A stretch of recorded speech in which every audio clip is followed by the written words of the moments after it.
Bonjour à tous. Donc, je remercie le comité organisateur d'avoir sélectionné ma présentation. Nous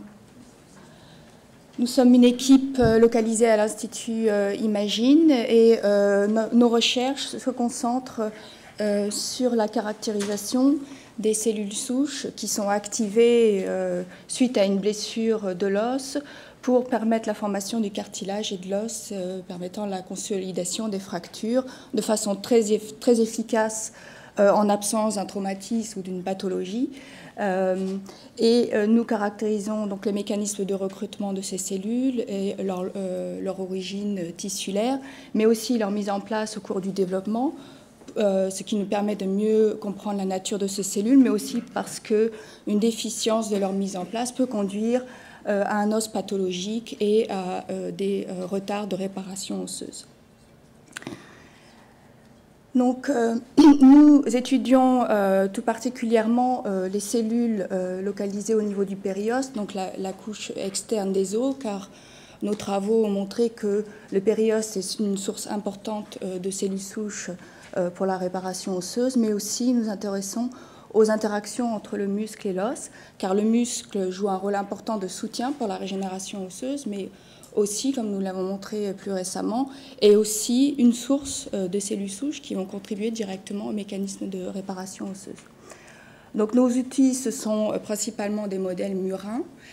qui nous permettent la caractérisation cellulaire et moléculaire de ces cellules. Nous travaillons aussi sur des modèles chirurgicaux tels que les fractures du tibia, des modèles de défauts osseux ou défauts critiques, combinés avec des modèles génétiques qui nous permettent de comprendre, de caractériser in vivo les fonctions endogènes de ces cellules dans la régénération osseuse, mais aussi étudier leur potentiel de régénération avec des applications potentielles en thérapie cellulaire.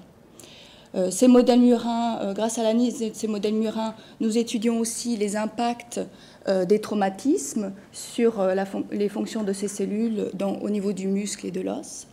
Et enfin, dans le contexte des pathologies osseuses, nous étudions tout particulièrement le rôle des cellules du périoste dans les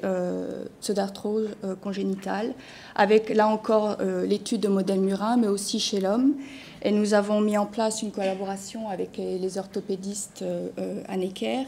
et entamé une collection de prélèvements de périoste chez les patients atteints de pseudarthrose congénitale, qui sont dans la plupart des cas associés à la pathologie neurofibromatose de type 1. Donc le but de cette étude est d'essayer de mettre en évidence une déficience des cellules du périoste conduisant au développement de ces pseudarthroses. Donc ce que nous souhaitons via la filière OSCAR, tout particulièrement dans le cadre de ce projet étudiant les pseudarthroses, c'est renforcer les collaborations avec les cliniciens, car ce sont des cas cliniques rares et il sera important d'élargir le recrutement des patients pour cette étude. Et nous l'espérons développer de nouvelles collaborations avec des chercheurs et aussi des cliniciens où nos compétences pourront être mises à contribution. Voilà, je vous remercie encore.